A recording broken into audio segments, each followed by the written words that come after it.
순이야, 울지 마. 오빠 금방 올게. 금방 다녀올게. 1950년 6월 인민군에게 끌려가던 오빠의 마지막 뒷모습, 그게 마지막이었습니다. 70년. 강산이 7번이나 변하는 동안 오빠는 돌아오지 않았습니다. 모두가 죽었다고 이제 그만 잊으라고 했습니다. 하지만 2018년 제 핸드폰으로 기적 같은 전화 한 통이 걸려옵니다. 탁순이 여사님, 오빠분이 살아계십니다. 죽은 줄 알았던 오빠가 70년 만에 백발의 노인이 되어 돌아왔습니다. 도대체 오빠는 지난 70년 동안 어디에 있었던 걸까요? 왜 이제야 제 앞에 나타난 걸까요? 지금부터 가슴 시린 기적의 이야기가 시작됩니다. 사연 시작 전 구독과 좋아요를 눌러주시고 어디서 듣고 계신지 댓글 남겨주시면 그곳으로 행운이 가득 깃들기를 기도하겠습니다.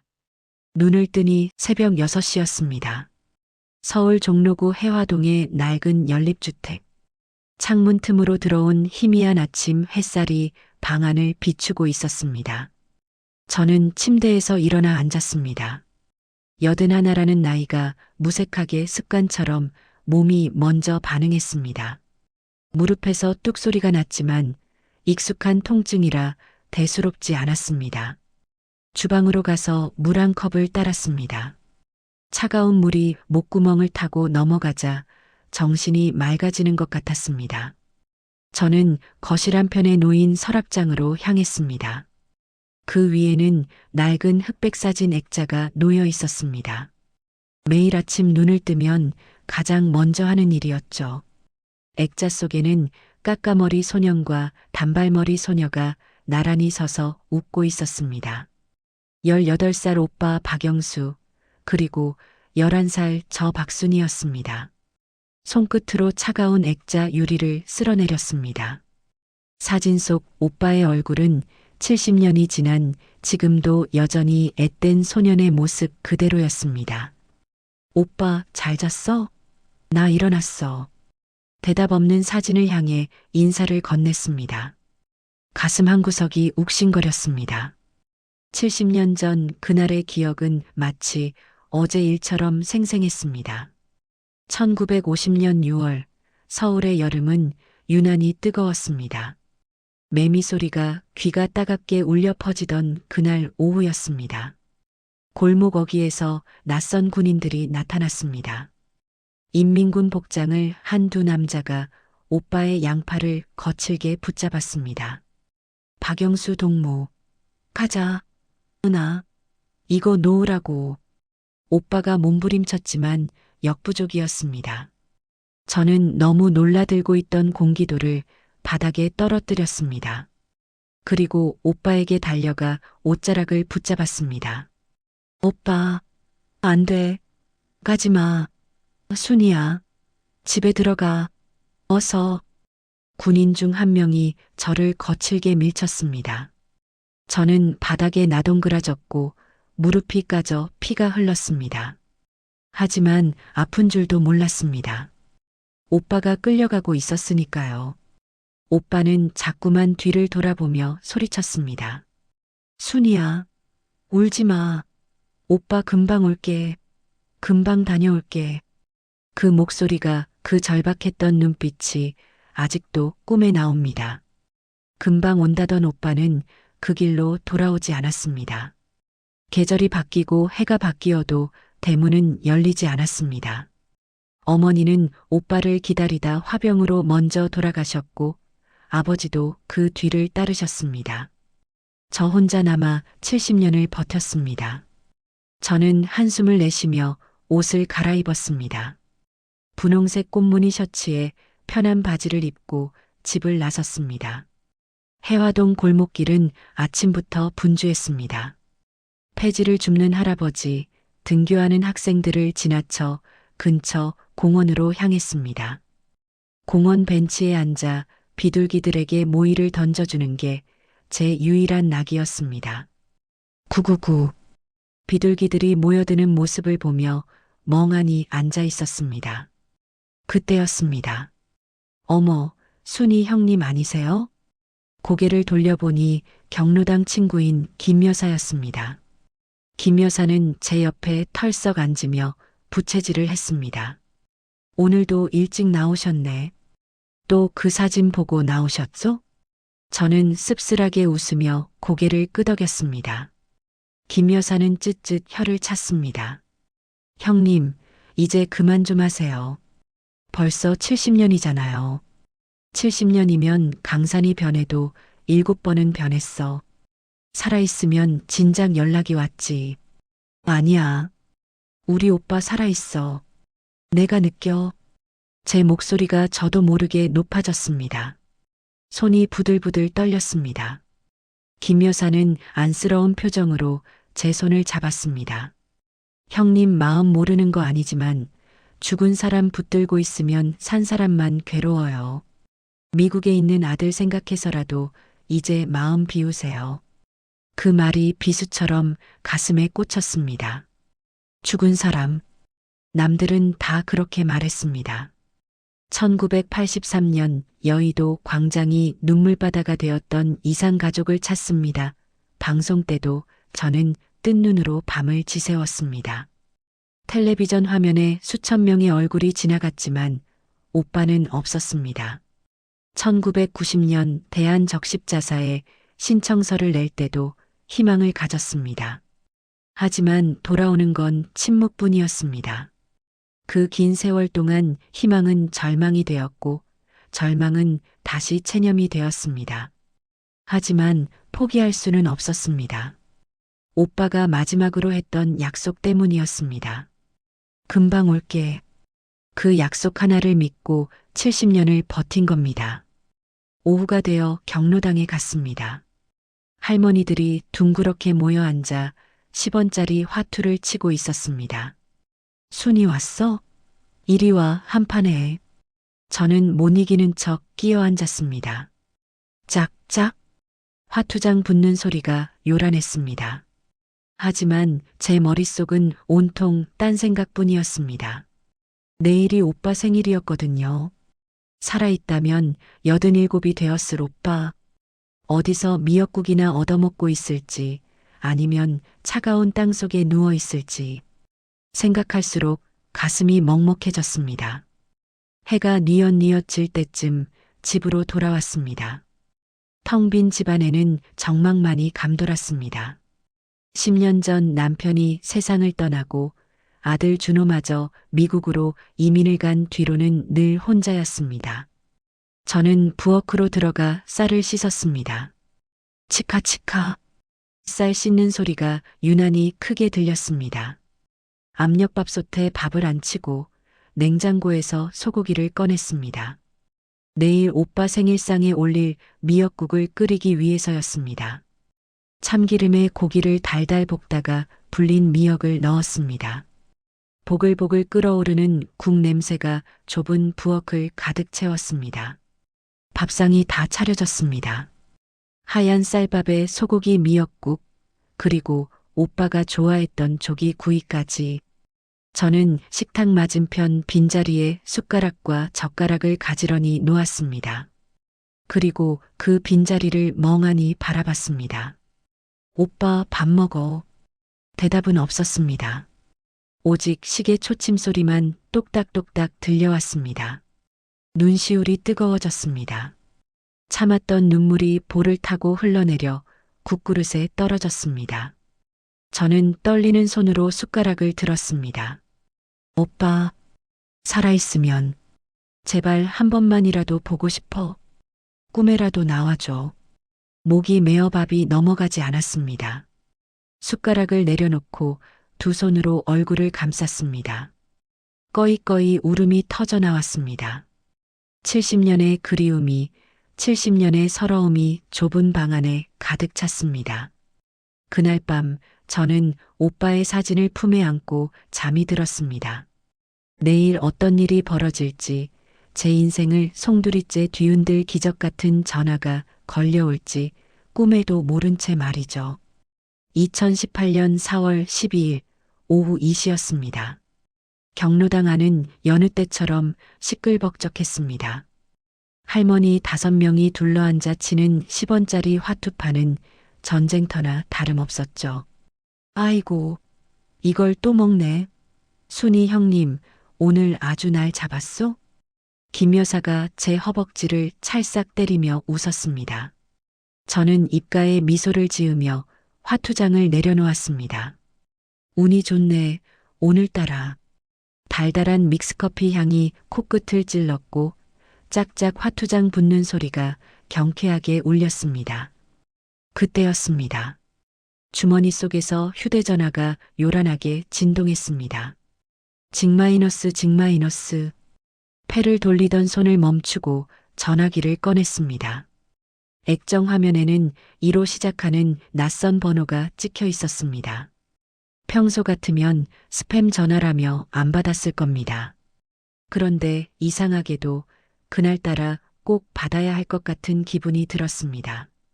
저는 조용히 자리에서 일어나 구석으로 갔습니다. 여보세요? 수화기 너머로 젊은 남자의 목소리가 들렸습니다. 안녕하십니까? 혹시 박순희 여사님 휴대전화 맞습니까? 네, 맞는데요. 누구세요? 아, 네. 여사님, 여기는 대한적십자사 남북교류팀입니다. 순간 심장이 쿵 내려앉았습니다. 대한적십자사. 그 이름을 듣는 순간 잊고 지냈던 28년 전 기억이 떠올랐습니다.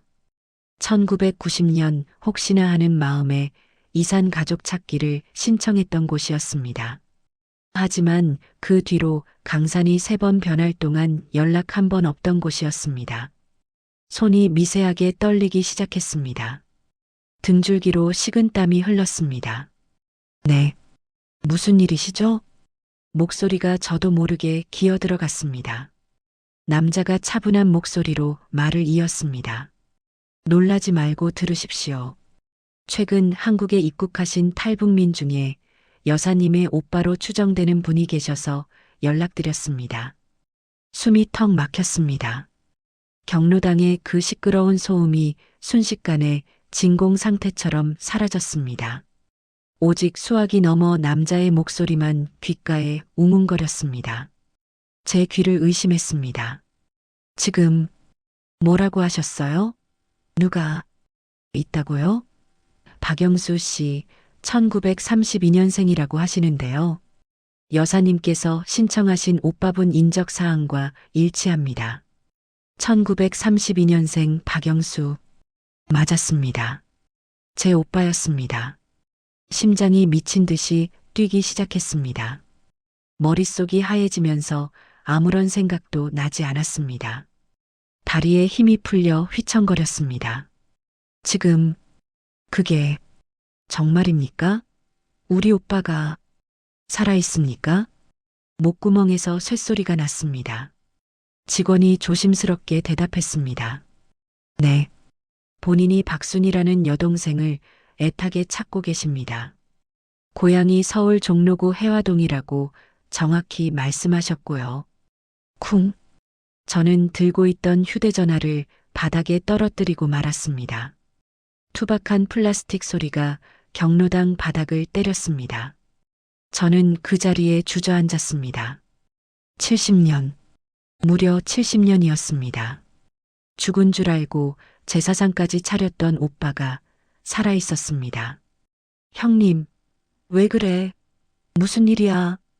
화투를 치던 친구들이 놀라서 달려왔습니다. 김 여사가 제 어깨를 잡고 흔들었습니다. 순이 형님, 정신 차려. 어디 아파? 친구들의 목소리가 물속에서 듣는 것처럼 먹먹하게 들렸습니다. 저는 덜덜 떨리는 손으로 바닥에 떨어진 전화기를 집어들었습니다. 액정은 깨지지 않았습니다. 아직 전화는 끊어지지 않았습니다. 여보세요. 선생님. 네, 여사님. 듣고 계십니까? 괜찮으세요? 네. 괜찮습니다. 그래서 제가 뭘 하면 됩니까? 지금 당장 갈까요? 눈물이 왈칵 쏟아졌습니다. 참으려 해도 참을 수가 없었습니다. 댐이 무너진 것처럼 70년의 그리움이 터져 나왔습니다. 정확한 가족관계 확인을 위해 DNA 검사가 필요합니다. 혹시 내일 오전 10시까지 본사로 오실 수 있으시겠습니까? 갈게요. 가고 말고요. 기어서라도 갈게요. 전화를 끊고 나서도 저는 한참 동안 바닥에 앉아 울었습니다. 친구들이 등을 두드려주며 무슨 일이냐고 물었지만 입이 떨어지지 않았습니다. 그저 오빠, 오빠 하고 오빠 이름만 불렀습니다. 어떻게 집까지 걸어왔는지 기억도 나지 않았습니다. 정신을 차려보니 텅 빈 거실이었습니다. 벽에 걸린 시계는 오후 5시를 가리키고 있었습니다. 저는 떨리는 손으로 미국에 있는 아들 준호에게 전화를 걸었습니다. 신호음이 가는 동안 심장이 터질 것 같았습니다. 여보세요? 엄마. 아들의 목소리를 듣자마자 다시 울음이 터졌습니다. 준호야. 준호야. 엄마, 왜 그러세요? 무슨 일 있어요? 어디 편찮으세요? 아들이 놀라서 다급하게 물었습니다. 저는 숨을 헐떡이며 간신히 말을 뱉었습니다. 아니야. 그게 아니라 내 외삼촌이 오빠가 살아계셨대. 네. 그게 무슨 말씀이세요? 외삼촌은 전쟁 때 돌아가셨잖아요. 아니래. 살아서 돌아왔대. 적십자사에서 전화가 왔어. 날 찾는데. 내 이름을 기억한대. 수화기 너머로 침묵이 흘렀습니다. 아들도 믿기지 않는 눈치였습니다. 잠시 후 아들의 떨리는 목소리가 들려왔습니다. 엄마, 진정하세요. 제가 지금 바로 비행기표 알아볼게요. 내일 당장 한국으로 갈게요.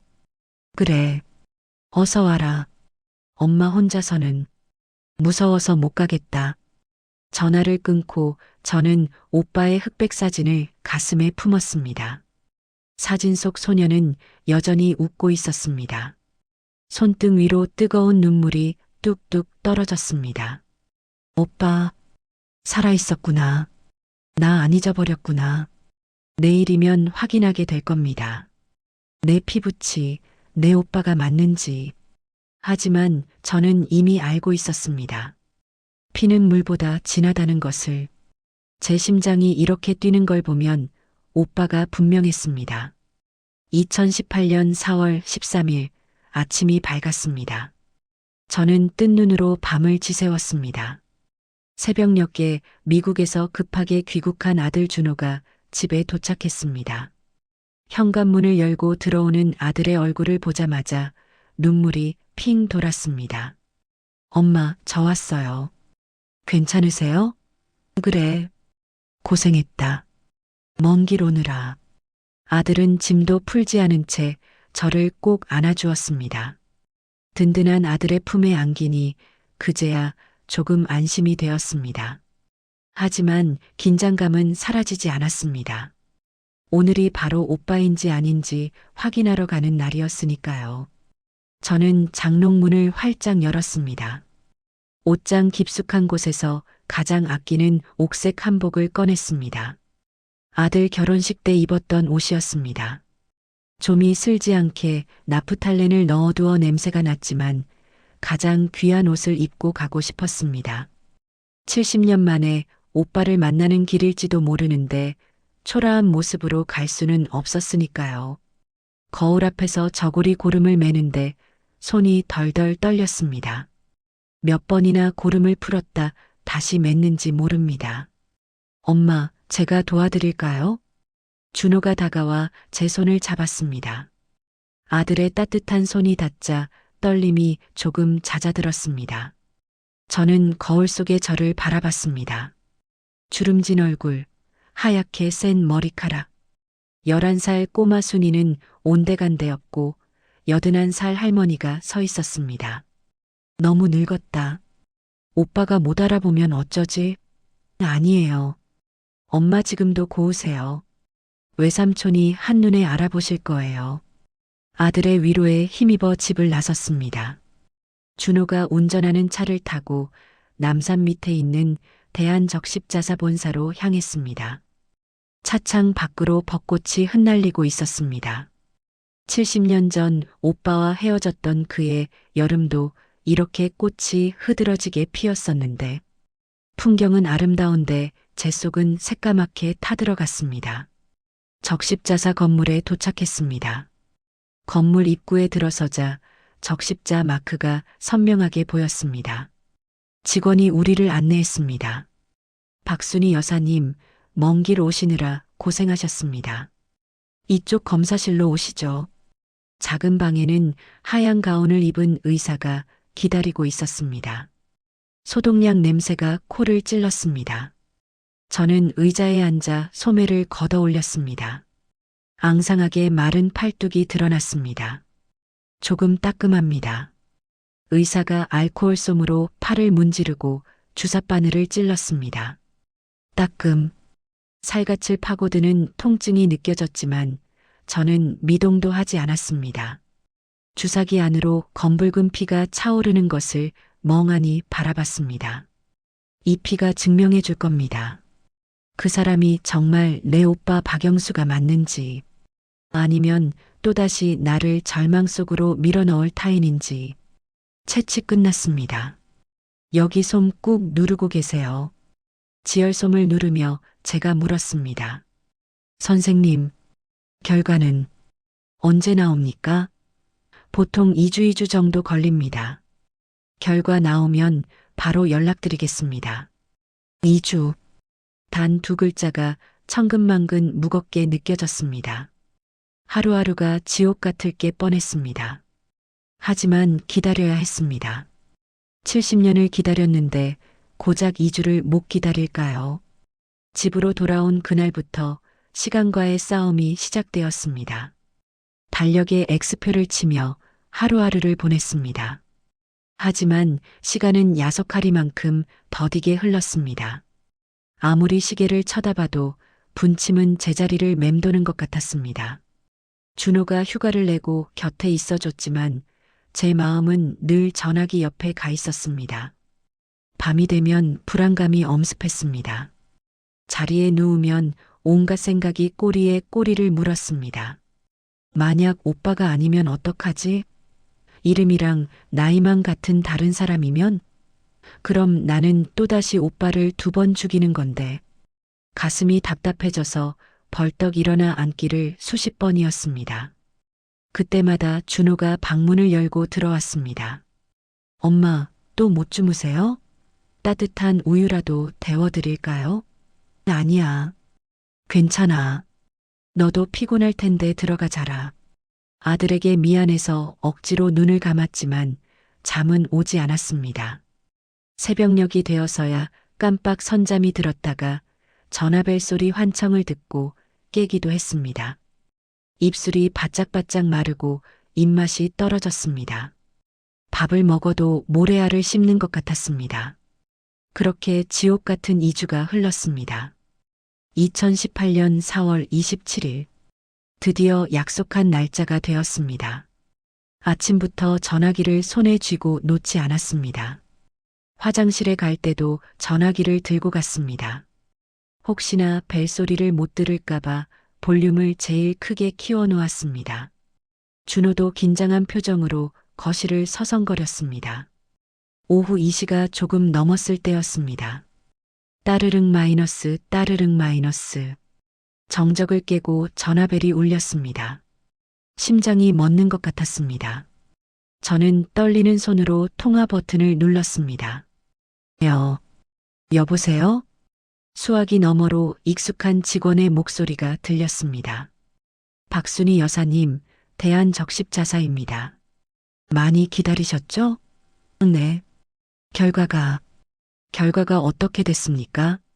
침 꼴깍 삼키는 소리가 들릴 만큼 긴장된 순간이었습니다. 직원이 밝은 목소리로 말했습니다. 축하드립니다, 여사님. 유전자 검사 결과 친남매가 확실합니다. 순간 머리가 멍해졌습니다. 네, 정말입니까? 정말 내 오빠가 맞습니까? 내 DNA 불일치 가능성이 제로에 가깝습니다. 일치율 99.9% 99.9%입니다.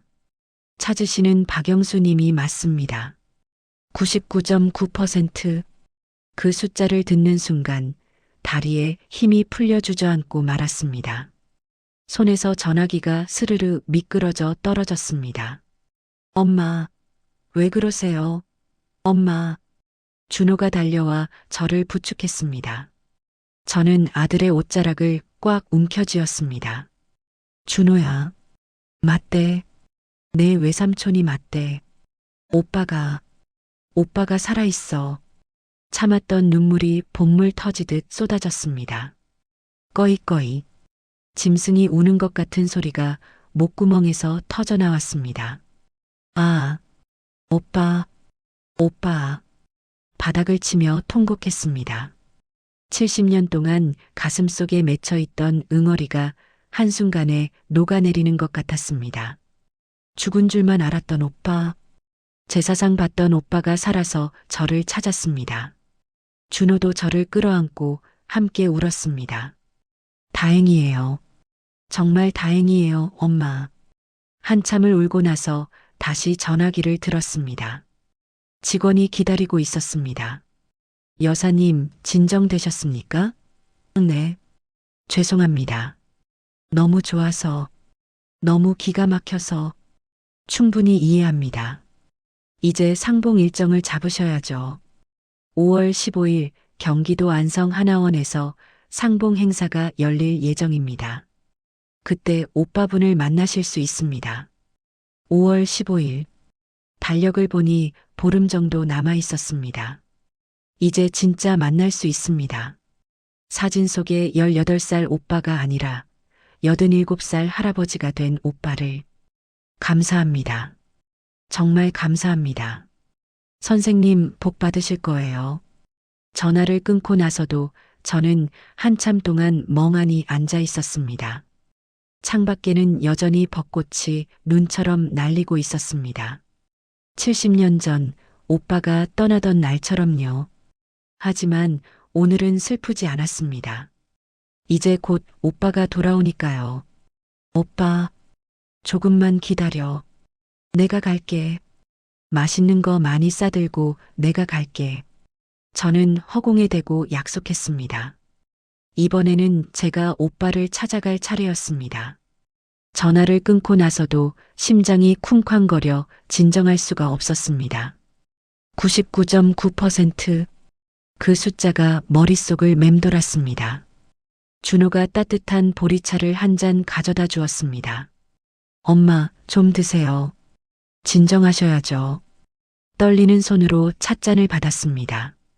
따뜻한 온기가 손바닥에 전해지자 그제야 현실감이 들었습니다. 꿈이 아니었습니다. 정말 오빠를 만나러 가는 겁니다. 그날부터 제 일상은 완전히 바뀌었습니다. 오로지 5월 15일 그날만을 위해 시계가 돌아갔습니다. 다음 날 아침 저는 눈을 뜨자마자 장롱문을 활짝 열었습니다. 쾌쾌하면서도 익숙한 나프탈렌 냄새가 코를 찔렀습니다. 옷장 안에 걸린 옷들을 하나하나 꺼내보았습니다. 이건 너무 칙칙하고, 이건 너무 유행이 지났고, 평소엔 아무거나 주워 입고 다녔는데 오빠를 만난다고 생각하니 입을 옷이 없었습니다. 침대 위에 옷무덤을 만들어 놓고 한숨을 쉬었습니다. 준호가 방에 들어와 그 광경을 보고 웃었습니다. 엄마, 패션쇼 하세요? 그냥 편한 거 입으세요. 얘는 70년 만에 만나는 건데 어떻게 아무거나입니까? 오빠가 나 못 살았다고 흉보면 어떡해. 저는 결국 가장 고운 한복을 다시 꺼냈습니다. 연분홍색 저고리에 짙은 자주색 치마. 10년 전 칠순 잔치 때 맞췄던 옷이었습니다. 옷을 입고 전신 거울 앞에 섰습니다. 거울 속에 낯선 노파가 서 있었습니다. 얼굴은 자글자글한 주름으로 뒤덮였고 머리카락은 듬성듬성했습니다.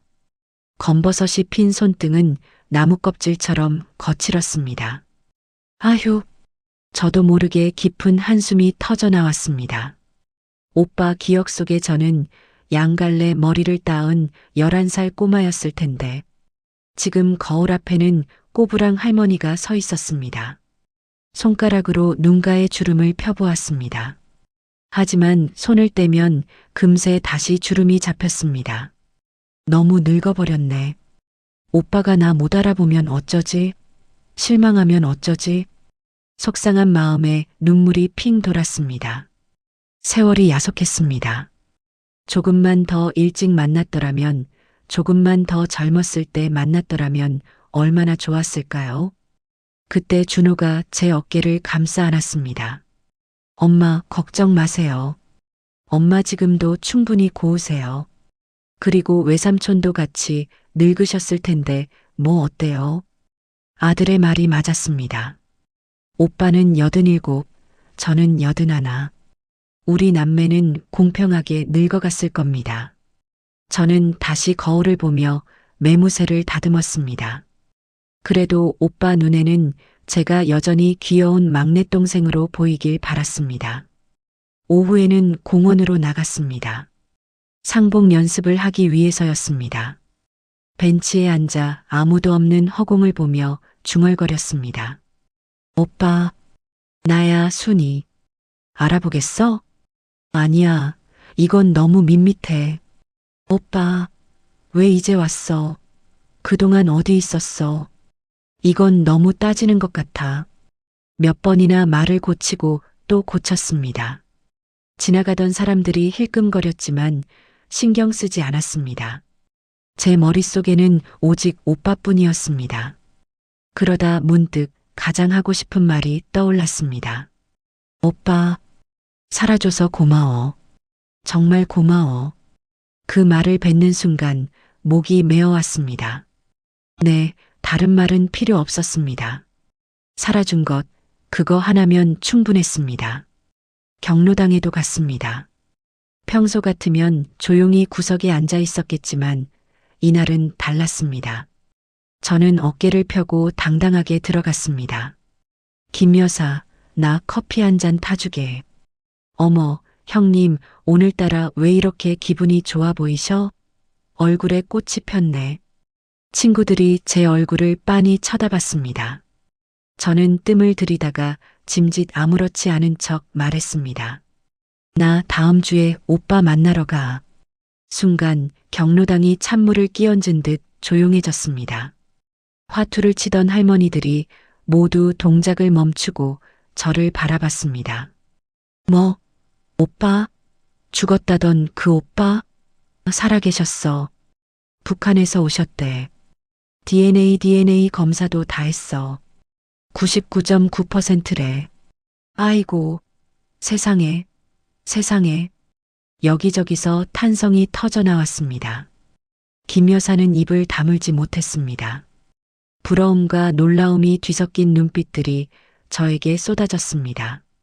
형님, 진짜 복 받으셨네. 70년 만에 살아서 돌아오다니. 조상님이 도우셨어. 친구들의 축하를 받으니 그제야 실감이 더 났습니다. 저는 그날 경로당에서 믹스커피를 5잔이나 샀습니다. 돈이 하나도 아깝지 않았습니다. 시간은 흘러 어느새 5월 14일 상봉 전날 밤이 되었습니다. 저는 짐 가방을 챙겼습니다. 오빠에게 줄 선물들을 챙기느라 가방이 터질 듯 했습니다. 준호가 사온 내복, 영양제, 그리고 제가 틈틈이 모아둔 용돈 봉투까지, 그리고 가장 중요한 것, 바로 그 액자였습니다. 어린 시절 우리가 함께 찍은 유일한 사진. 혹시라도 오빠가 저를 못 알아볼까봐 증거로 보여줄 생각이었습니다. 짐을 다 싸놓고 자리에 누웠지만 잠이 올 리가 없었습니다. 내일이면 만납니다. 70년을 꿈속에서만 그리던 오빠를. 심장이 방망이질 쳐서 가슴 밖으로 튀어나올 것만 같았습니다. 천장을 보고 누워 양을 세어보았습니다. 양 1마리, 양 2마리. 하지만 100마리를 세도 눈은 말똥말똥했습니다. 오빠, 지금 자고 있어? 허공에 대고 말을 걸었습니다. 아마 오빠도 저처럼 잠 못 이루고 있을 겁니다. 내일 아침이 되면 이 긴 기다림의 마침표를 찍게 됩니다. 창밖에는 달빛이 환하게 비치고 있었습니다. 내일도 날씨가 맑을 것 같았습니다. 저는 두 손을 모으고 기도했습니다. 하나님, 부처님, 천지신명님, 제발 무사히 만나게 해주세요. 내일 제 다리가 풀려서 주저앉지 않게 힘을 주세요. 밤이 깊어갔지만 제 방의 불은 꺼질 줄 몰랐습니다. 내일이면 멈췄던 우리 남매의 시간이 다시 흐르기 시작할 테니까요. 2018년 5월 15일 새벽 5시 알람이 울리기도 전에 눈이 번쩍 뜨였습니다. 잠을 설쳤는데도 피곤한 줄 몰랐습니다. 마치 소풍 가는 어린아이처럼 가슴이 콩닥거렸습니다.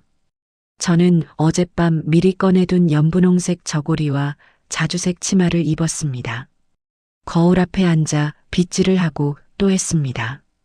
흰 머리카락 한 올이라도 삐져나올까봐 동백 기름을 발라 곱게 넘겼습니다. 엄마, 준비 다 하셨어요? 아들 준호가 방문을 열고 들어왔습니다. 말끔하게 양복을 차려입은 아들을 보니 든든했습니다. 우리는 서둘러 집을 나섰습니다. 차에 올라타자 준호가 백미러로 저를 힐끔거렸습니다. 엄마, 너무 긴장하지 마세요. 혈압 오르시겠어요. 괜찮다. 엄마는 괜찮아. 말은 그렇게 했지만 제 손은 무릎 위에서 쉴 새 없이 떨리고 있었습니다. 준호가 말없이 제 손을 잡아주었습니다. 차는 서울을 벗어나 고속도로를 달렸습니다. 차창 밖으로 스쳐 지나가는 풍경이 하나도 눈에 들어오지 않았습니다. 오직 머릿속에는 오빠 생각뿐이었습니다. 살아있을까? 정말 살아있을까? 건강은 괜찮을까? 나를 알아볼까? 1시간 남짓 달렸을까요? 드디어 하나원이라는 표지판이 보였습니다. 높은 담벼락과 철문이 가로막고 있었습니다. 가슴이 철렁 내려앉았습니다. 저 담벼락 너머에 70년을 찾아 헤맨 오빠가 있다는 생각에 숨이 턱 막혔습니다. 정문에서 신원 확인을 하고 차가 안으로 들어갔습니다. 건물 입구에 양복을 입은 직원들이 나와 있었습니다. 박순희 여사님 되십니까? 기다리고 있었습니다. 직원의 안내를 받아 차에서 내렸습니다. 다리가 후들거려 땅을 딛기가 힘들었습니다. 준호가 제 팔을 부축했습니다. 엄마, 제가 같이 들어갈까요? 저는 잠시 고민하다가 고개를 저었습니다. 오빠와 단둘이 남매만의 시간을 먼저 갖고 싶었습니다. 아니야. 엄마 혼자 들어갈게. 오빠랑 먼저 할 얘기가 있어. 알겠어요. 저는 여기 로비에서 기다릴게요. 무슨 일 있으면 바로 부르세요. 저는 떨리는 발걸음으로 직원을 따라 복도를 걸었습니다. 구두굽 소리가 유난히 크게 울렸습니다. 또각, 또각. 마치 제 심장 소리 같았습니다. 복도는 왜 그리도 길고 긴지요. 한 걸음 한 걸음이 천리길 같았습니다. 마침내 상봉실이라고 적힌 팻말 앞에 섰습니다. 직원이 저를 보며 고개를 끄덕였습니다. 이 안에 계십니다. 들어가시죠. 심호흡을 크게 한 번 했습니다. 하지만 떨림은 멈추지 않았습니다. 직원이 조심스럽게 문을 열었습니다. 끽. 문이 열리고 넓은 방 안이 드러났습니다. 테이블과 의자가 놓여 있는 휑한 방. 그리고 저 멀리 창가에 한 노인이 서 있었습니다. 허리가 구부정하고 머리는 하얗게 센 노인. 양복을 입고 뒷짐을 지고 창밖을 내다보고 있었습니다. 그 뒷모습을 보는 순간 저는 숨을 멈췄습니다. 70년 전 골목길에서 끌려가던 그 소년의 뒷모습이 겹쳐 보였습니다. 어깨가 조금 굽었을 뿐 영락없는 제 오빠였습니다. 오빠? 목소리가 잘 나오지 않아 쥐어짜듯 불렀습니다. 노인이 천천히, 아주 천천히 몸을 돌렸습니다. 시간이 멈춘 것 같았습니다. 주름진 얼굴, 검버섯핀 피부, 푹 꺼진 눈. 하지만 그 눈빛, 겁에 질려 있으면서도 저를 안심시키려 했던 18살 오빠의 그 선한 눈빛은 그대로였습니다. 노인의 눈이 커지더니 입술이 파르르 떨리기 시작했습니다. 순이야? 갈라진 목소리. 하지만 분명 오빠의 목소리였습니다. 그 목소리를 듣는 순간 저는 이성을 잃고 말았습니다. 오빠. 저는 비틀거리는 걸음으로 오빠에게 달려갔습니다.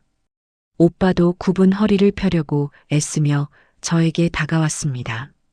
우리는 방 한가운데서 서로를 부둥켜 안았습니다. 오빠. 오빠. 순이야. 우리 막내. 내 동생. 오빠의 앙상한 팔이 제 등을 감싸 안았습니다. 70년 만에 느껴보는 오빠의 체온이었습니다. 꿈이 아니었습니다. 따뜻했습니다. 살아있었습니다. 오빠, 정말 오빠 맞지? 나 꿈꾸는 거 아니지? 그래, 나야. 영수야. 오빠가 살아 돌아왔어. 오빠가 제 어깨를 잡고 저를 떼어놓더니 제 얼굴을 찬찬히 뜯어보았습니다. 거친 손이 제 볼을 어루만졌습니다. 손끝이 덜덜 떨리고 있었습니다. 많이 늙었구만. 우리 순이가 고생 많이 했구나. 오빠는 더 늙었어. 이게 뭐야? 할아버지가 다 됐어. 우리는 서로의 늙어버린 얼굴을 어루만지며 통곡했습니다. 꺼이꺼이. 체면도 점잔도 다 버리고 어린아이처럼 울었습니다. 70년 동안 가슴속에 쌓아둔 눈물이 한꺼번에 터져 나왔습니다. 미안하다. 순이야. 오빠가 너무 늦었지. 아니야 오빠. 살아있으면 됐어. 살아서 왔으면 됐어. 오빠의 눈에서 굵은 눈물방울이 뚝뚝 떨어져 제 손등을 적셨습니다. 우리는 한참을 그렇게 서서 울고 또 울었습니다. 다리에 힘이 풀려 주저앉을 뻔한 것을 서로가 서로를 지탱하며 버텼습니다. 직원이 조용히 의자를 가져다 주었습니다. 두 분, 이제 앉으셔서 말씀 나누세요. 우리는 마주보고 앉았습니다. 하지만 잡은 손은 절대 놓지 않았습니다. 놓으면 다시 연기처럼 사라질까봐 손에 땀이 나도록 꽉 쥐었습니다. 오빠의 손은 거칠고 투박했습니다. 북한에서 얼마나 고생을 했을지 손만 봐도 알 수 있었습니다. 가슴이 미어지는 것 같았습니다. 오빠, 그동안 어디 있었어? 어떻게 살았어? 제가 울먹이며 물었습니다. 오빠는 깊은 한숨을 내쉬며 창밖을 바라보았습니다. 그의 눈동자에 지난 70년의 세월이 스쳐 지나가는 듯 했습니다. 말도 마라. 기가 막힌 세월이었다. 오빠가 입을 열었습니다. 이제부터 제가 들어야 할 70년의 이야기. 그 아프고도 긴 이야기가 시작되려 하고 있었습니다. 오빠는 물기가 마르지 않은 눈으로 저를 바라보았습니다. 깊게 패인 주름 사이로 눈물이 길을 내고 있었습니다. 저는 오빠의 두 손을 제 양손으로 꼭 감싸 쥐었습니다. 나무 껍질처럼 거칠고 딱딱한 손. 이 손이 겪어냈을 고단한 세월이 느껴져 가슴이 찌릿했습니다. 오빠, 말해봐. 70년 동안 어디 있었어? 왜 이제야 왔어? 오빠는 마른 침을 삼키더니 천천히 입을 열었습니다. 목소리가 모래알처럼 서걱거렸습니다. 1950년 7월이었지. 인민군 놈들한테 끌려가서 북으로 계속 걸었어. 오빠의 시선이 허공을 향했습니다. 마치 그날의 지옥 같았던 길을 다시 걷고 있는 듯 했습니다. 처음엔 도망치려고 했어. 밤에 몰래 대여를 이탈했는데 금방 잡혀버렸지. 그때 죽도록 맞았어. 다리가 부러질 정도로. 아이고, 세상에. 도망병이라고. 수용소로 보내졌어. 아오지 탄광. 들어봤나? 거기서 20년을 살았다. 햇빛도 못 보고 석탄 가루만 마시면서 20년. 말이 20년이지 짐승보다 못한 삶이었을 겁니다. 저는 오빠의 손등을 어루만지며 흐느꼈습니다. 오빠, 불쌍해서 어떡해. 우리 오빠 고생해서 어떡해. 그래도 죽지 않고 살았다. 네가 마지막에 했던 말. 오빠 금방 올게 했던 약속 지키려고 악착같이 살았어. 오빠는 1970년에 수용소에서 풀려났다고 했습니다. 그곳에서 나와 결혼도 하고 자식도 낳았다고 했습니다. 아내, 참 착한 사람이었어. 나 같은 놈 걷어줘서 고마운 사람이었지. 근데 20년 전에 병으로 먼저 갔어. 저런, 자식들은? 조카들은 있어? 제가 조심스럽게 물었습니다. 오빠의 얼굴에 짙은 그림자가 드리워졌습니다. 잡고 있던 제 손에 힘이 들어갔습니다. 아들 하나, 딸 하나, 뒀어. 아들놈은 북에 있어. 결혼해서 처자식이 있으니까 못 떠나겠다고 하더구만. 그럼 딸은? 조카 딸은? 순간 오빠의 어깨가 심하게 들썩거렸습니다. 고개를 푹 숙이더니 굵은 눈물을 뚝뚝 흘렸습니다. 딸은, 내 딸 미경이는. 오빠가 말을 잇지 못하고 입술을 깨물었습니다. 불길한 예감이 들었습니다. 저는 숨을 죽이고 오빠를 기다렸습니다. 3년 전에 나랑 같이 탈북했어. 아비 혼자 못 보낸다고 끝까지 따라 나섰는데. 응. 그런데 중국 국경 넘다가 두만강 건너다가 브로커한테 쫓겨서 오빠가 두 손으로 얼굴을 감싸쥐었습니다. 손가락 사이로 짐승 같은 울음소리가 새어나왔습니다. 강물에 빠졌어. 물살이 너무 세서 손을 놓쳐버렸어. 내가, 이 애비가 제 자식 손을 놓쳐버렸어. 오빠, 아. 저는 비명 같은 탄식을 내뱉으며 오빠를 끌어안았습니다. 오빠는 제 품에 안겨 어린아이처럼 엉엉 울었습니다. 나는 살고 내 딸은 죽었어. 내가 죽었어야 했는데. 늙은 내가 죽었어야 했는데. 아니야. 오빠 잘못 아니야. 오빠 탓 아니야. 저는 오빠의 등을 세게 문질러 주었습니다. 얼마나 아팠을까요? 눈앞에서 자식을 잃고 혼자 살아남은 그 죄책감을 어떻게 말로 다 할 수 있을까요? 오빠는 3년 동안 중국에서 숨어 지냈다고 했습니다. 딸의 시신이라도 찾으려고 강가를 헤맸지만 끝내 찾지 못했다고 했습니다. 딸을 가슴에 묻고 혈혈단신으로 한국으로 온 것이었습니다. 하나원에 들어와서 교육받으면서 생각했어. 순이가 살아있을까? 내 동생 순이는 살아있을까? 오빠가 젖은 눈으로 저를 바라보았습니다. 혹시나 해서, 정말 혹시나 해서 이산 가족 신청을 했는데 네가 살아있다고 연락이 온 거야. 오빠, 나도 평생 오빠 찾았어. 1983년에 KBS 방송도 나가고 1990년에 적십자사에 신청도 해놨었어. 28년 전에 오빠가 고개를 끄덕였습니다. 미안하다. 내가 너무 늦게 와서 내 딸 묻어주고 오느라 너무 늦었어. 아니야. 살아서 왔잖아. 이렇게 내 앞에 있잖아. 그거면 됐어. 우리는 다시 한번 서로를 부둥켜 안고 울었습니다. 그렇게 한참을 울고 나니 격했던 감정이 조금씩 가라앉았습니다. 창밖에는 따스한 5월의 햇살이 비치고 있었습니다. 70년의 하늘 다 털어놓고 나니 오빠의 표정이 한결 편안해 보였습니다. 오빠가 창밖을 멍하니 바라보며 나직이 흥얼거렸습니다. 뜸북, 뜸북, 뜸북새. 아주 작고 떨리는 목소리였습니다. 하지만 저는 단번에 그 노래를 알아들었습니다.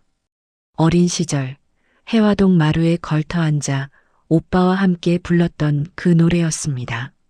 눈에서 울고. 제가 다음 가사를 이어 불렀습니다. 오빠가 놀란 눈으로 저를 쳐다보았습니다. 우리는 서로를 마주보며 눈물 젖은 목소리로 노래를 불렀습니다. 뻐꾹, 뻐꾹, 뻐꾹새, 숲에서 울재. 70년 만에 맞춰보는 화음이었습니다. 비록 목소리는 늙고 쉬었지만 마음만은 11살 순이와 18살 영수였습니다. 노래를 부르며 우리는 웃다가 울다가를 반복했습니다. 그때 상봉실 문이 조심스럽게 열렸습니다. 준호였습니다. 밖에서 기다리다 인기척이 없자 걱정이 되어 들어온 모양이었습니다.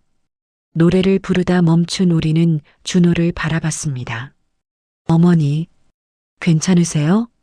준호가 걱정스러운 얼굴로 물었습니다. 저는 눈물을 닦으며 아들을 불렀습니다. 준호야, 이리 와봐. 내 외삼촌이야. 인사드려라. 준호가 다가와 오빠 앞에 무릎을 꿇었습니다. 그리고 바닥에 머리를 대고 큰 절을 올렸습니다. 외삼촌, 처음 뵙겠습니다. 조카 준호입니다. 오빠는 떨리는 손을 뻗어 준호의 어깨를 잡았습니다. 그래, 네가 순이 아들이구나. 잘 컸네. 아주 잘 컸어. 살아 돌아와 주셔서 감사합니다. 정말 감사합니다. 준호의 눈에서도 눈물이 흘러내렸습니다. 오빠는 준호의 손을 꼭 잡고 놓지 않았습니다. 아마도 북에 두고 온 아들 생각이 났을 겁니다. 강물에 잃어버린 딸 생각도 났겠지요. 외삼촌, 이제 저희가 모실게요. 편안하게 사세요. 그래. 고맙다. 고마워. 세 사람은 그렇게 한동안 말없이 서로의 온기를 나눴습니다. 창밖에서 불어오는 바람이 상봉실 안을 따뜻하게 채웠습니다. 70년의 겨울이 끝나고 드디어 우리 남매에게 봄이 찾아온 순간이었습니다. 2018년 6월 오빠는 하나원을 퇴소했습니다. 준호와 제가 백방으로 알아본 끝에 제 집에서 걸어서 10분 거리에 있는 작은 원룸을 구했습니다. 정부에서 나온 정착금으로 보증금을 걸고 월세는 기초연금으로 충당하기로 했습니다. 오빠가 이삿짐을 푸는 날 저는 시루떡을 해서 동네방네 돌렸습니다. 우리 오빠예요. 70년 만에 북에서 왔어요. 잘 부탁해요. 동네 사람들에게 오빠를 소개하는 제 목소리에는 힘이 들어가 있었습니다. 이제 저는 혼자가 아니었으니까요. 그날부터 저에게는 새로운 일과가 생겼습니다. 매일 아침 7시 딩동 마이너스 초인종 소리가 울리면 저는 버선발로 현관으로 달려나갔습니다. 순이야, 나왔다. 오빠 왔어? 춥지 않아? 들어와, 어서. 오빠는 늘 단정한 차림으로 문 앞에 서 있었습니다. 우리는 아침을 같이 먹고 공원으로 산책을 나갔습니다. 해화동 낙산공원 성곽길. 우리가 즐겨 걷는 코스였습니다. 오빠는 걸음이 느렸습니다. 저는 오빠의 속도에 맞춰 천천히 걸었습니다. 70년을 기다렸는데 그까짓 걸음 좀 느린 게 대수겠습니까? 공원 벤치에 앉아 도시락을 까먹는 게 우리의 가장 큰 즐거움이었습니다. 제가 새벽부터 싼 김밥과 오빠가 좋아하는 믹스커피. 오빠는 김밥을 오물오물 씹으며 행복해했습니다. 맛있네. 순이야. 네가 싸준 김밥이 세상에서 제일 맛있다. 많이 드세요. 내일은 유부초밥 싸올게. 우리는 벤치에 앉아 지난 70년의 공백을 수다로 채웠습니다. 봄에는 흩날리는 벚꽃을 보며 가을에는 붉은 단풍을 보며 이야기꽃을 피웠습니다. 오빠, 북쪽 겨울은 많이 춥지? 말도 마라.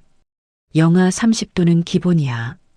탄광에서 일할 때는 동상 걸려서 발가락을 자를 뻔했어.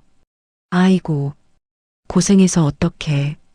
오빠는 북에 두고 온 아들 이야기를 할 때면 먼 산을 바라보았습니다. 이름이 철수야. 김철수. 지금 50살이 넘었겠구나. 참 똑똑한 놈이었는데 출신 성분 때문에 대학도 못 가고. 보고 싶지 않아? 연락이라도 해보지 그래. 오빠는 고개를 세차게 저었습니다. 겁에 질린 표정이었습니다. 안 돼. 절대 안 돼. 탈북자 가족이라고 감시받고 있을 거야. 내가 연락하면 그놈들한테 피해가 가. 죽은 듯이 살아야 내 자식이 살아. 자식을 위해 사무치는 그리움을 꾹꾹 눌러 담는 오빠를 보며 가슴이 아팠습니다. 딸은 강물에 잃고 아들은 생이별하고 오빠의 인생은 온통 상처투성이었습니다. 그래서 저는 더 잘해주고 싶었습니다. 남은 생이라도 따뜻하게, 배부르게, 행복하게 살다 가게 해주고 싶었습니다. 그렇게 2019년이 가고 2020년이 왔습니다. 코로나가 터져서 바깥 출입이 힘들 때도 우리는 서로의 집을 오가며 의지했습니다. 준호가 가끔 한국에 들어오면 셋이서 맛있는 것도 먹으러 다녔습니다. 그렇게 꿈 같은 7년이 흘렀습니다. 저는 이 행복이 영원할 줄 알았습니다. 아니, 적어도 10년, 20년은 더 이어질 줄 알았습니다. 우리가 겪은 고통에 비하면 7년은 너무 짧았으니까요. 하지만 신은 우리 남매에게 너무나 가혹했습니다. 2024년 11월 늦가을이었습니다. 그날따라 바람이 차가웠습니다. 여느 때처럼 공원 벤치에 앉아 있는데 오빠의 안색이 창백했습니다. 오빠 어디 안 좋아? 얼굴이 안 좋네. 아니야. 그냥 좀 어지러워서 그래. 오빠가 마른 기침을 콜록콜록했습니다. 단순한 감기인 줄 알았습니다. 그런데 기침이 멈추지 않았습니다. 콜록, 콜록, 캑. 오빠의 몸이 심하게 흔들리더니 손수건으로 입을 틀어막았습니다. 하얀 손수건이 붉게 물들었습니다. 피었습니다. 오빠, 왜 그래? 피가 나잖아. 놀라서 소리치는 순간 오빠의 몸이 스르르 옆으로 기울어졌습니다. 벤치에서 바닥으로 쿵 하고 쓰러졌습니다. 오빠 정신 차려. 사람 살려요. 여기 사람 살려주세요. 저는 오빠를 흔들며 비명을 질렀습니다. 지나가던 사람들이 몰려오고 누군가 119에 신고를 했습니다. 구급차 사이렌 소리가 요란하게 울렸습니다. 삐뽀 마이너스 삐뽀 마이너스. 그 소리가 제 심장을 찢어놓는 것 같았습니다. 구급차 안에서 오빠의 손을 잡고 울면서 기도했습니다. 제발 별일 아니기를, 제발 가벼운 병이기를. 대학병원 응급실에 도착해서 온갖 검사를 했습니다. CT를 찍고 피를 뽑고 한참 뒤에 의사가 저를 불렀습니다. 의사의 표정이 어두웠습니다.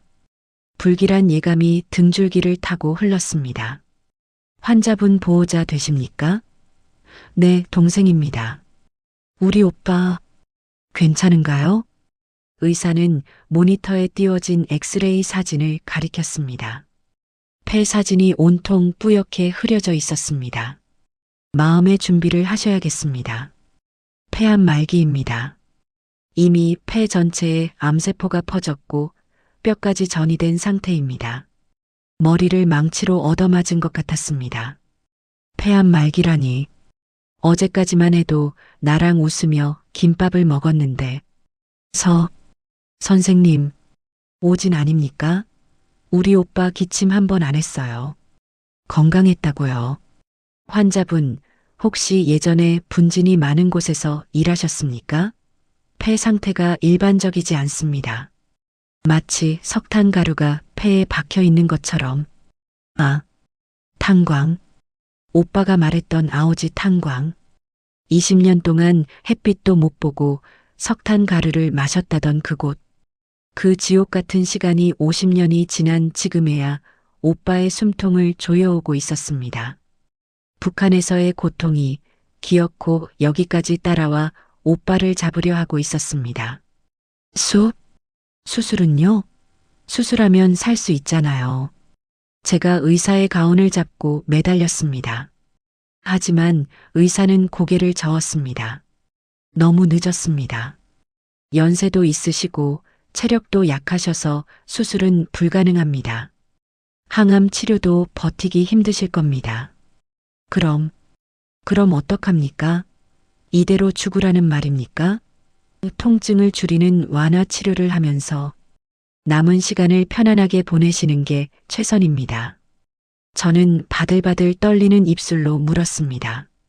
얼마나 남았습니까? 길어야 34개월입니다. 이번 겨울을 넘기기 힘드실 것 같습니다. 4개월. 다리에 힘이 풀려 그 자리에 주저앉았습니다. 차가운 병원 바닥에 털썩 주저앉아 멍하니 허공을 바라봤습니다. 70년을 기다렸습니다. 겨우 7년을 함께했습니다. 그런데 이제 고작 3개월 남았다고 합니다. 너무하잖아. 이건 너무하잖아. 바닥을 치며 울부짖었습니다. 신이 원망스러웠습니다. 차라리 만나게 하지 말지. 아니면 좀 더 일찍 만나게 해주지. 왜 이제야 행복해지려는 사람을 데려가려 하십니까? 왜 저 불쌍한 사람에게 이토록 잔인하십니까? 응급실 침대에 누워있는 오빠를 보았습니다.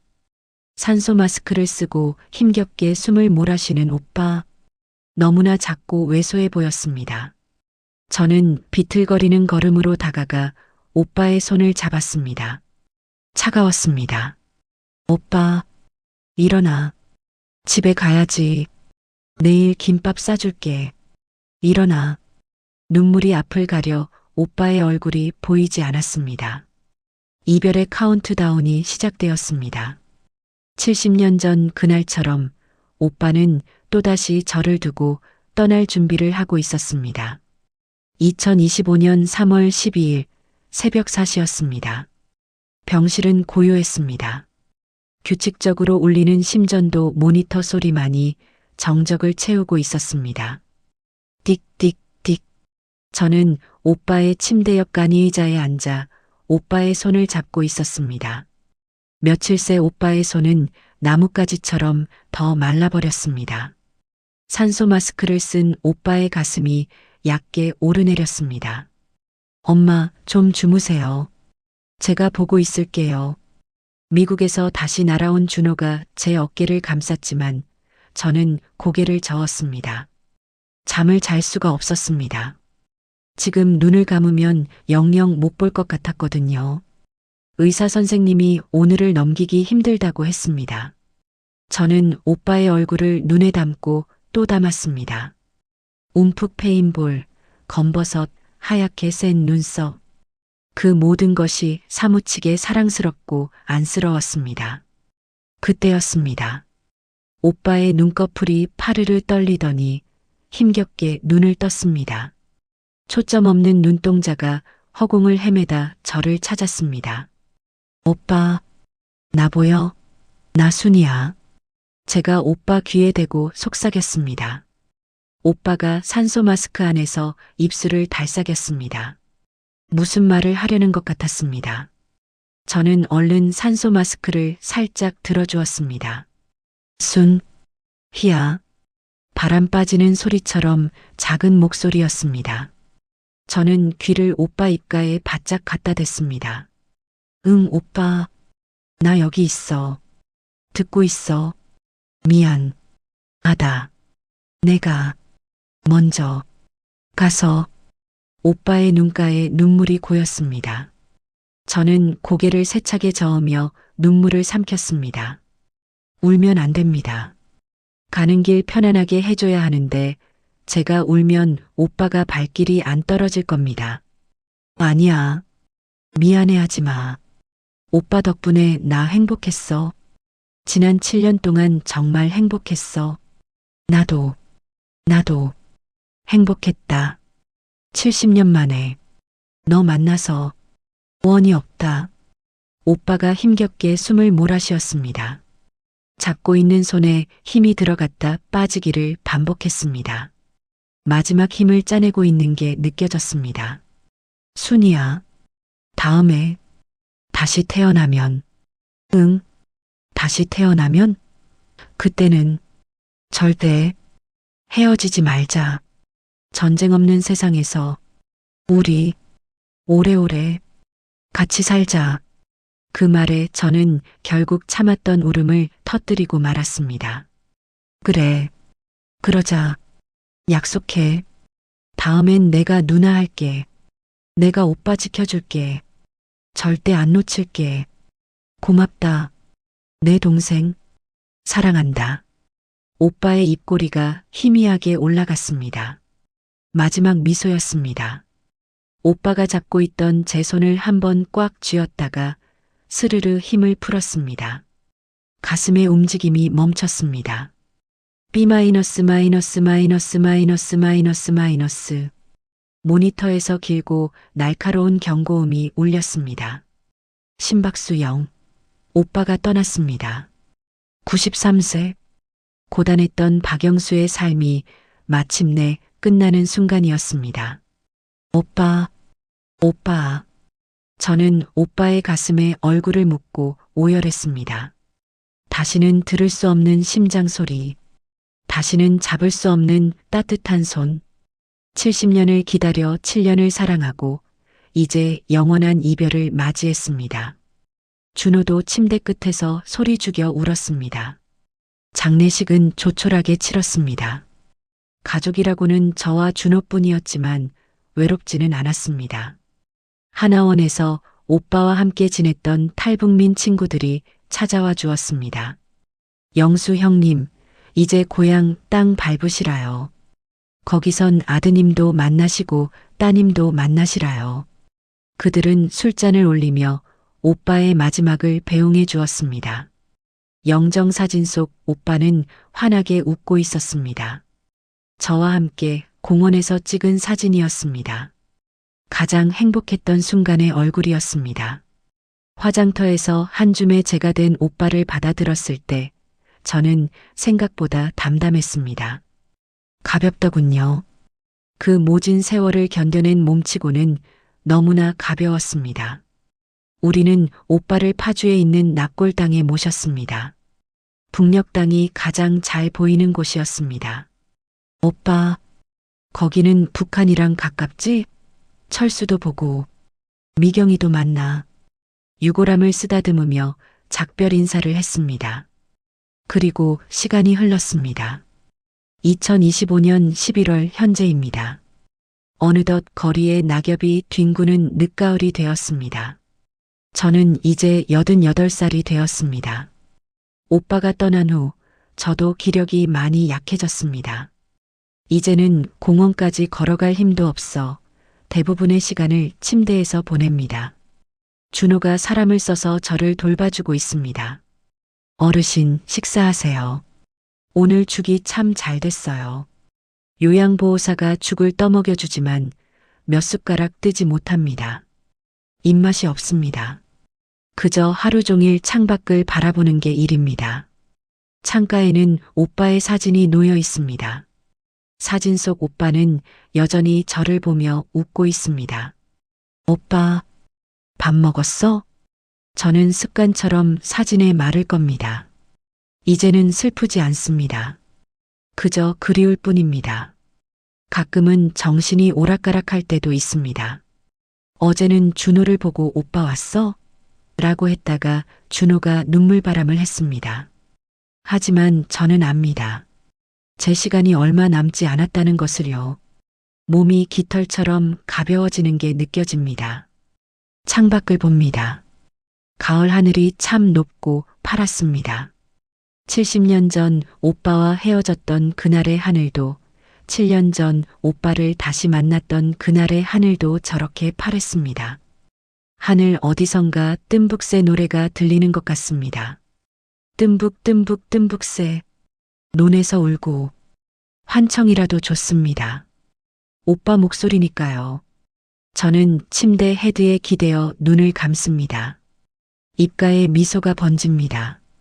두렵지 않습니다. 이제 곧 만나러 갈 테니까요.